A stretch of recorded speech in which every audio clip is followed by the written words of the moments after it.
Филармония дегенде, мен һәр вакытта инде филармонияны үземнең тормыш рәвеше дип атыйм. Чөнки без әле бик яшь вакытта, 22 яшендә филармониягә эшкә килдек. Монда нинди мәшһүр җырчылар, лектория, эстрадалар белән, шул мәшһүр җырчылар белән без бер коридорда исәнләшеп, аларга сокланып, алардан өйрәнеп яшәдек. Минем әлбәттә инде яшьлегем бу филармониядә битте. Һәр вакытта дулкынланып киләм. Менә хәзер дә килгән саен йөрәкләрем дөп-дөп килә.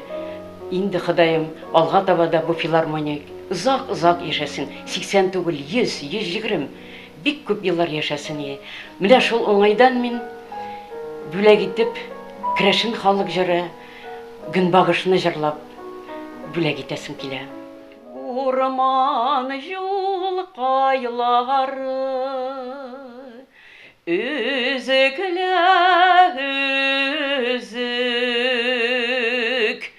күкләр кышкыра үзеп күкләр кышкыра үзеп күкләр кышкырадырла үзеп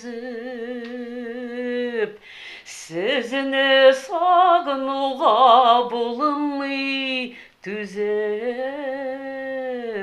сезне сагынуга булмый түзеп әрле-бирле килә сары Гөнбагыш шушлай утру безгә куаныч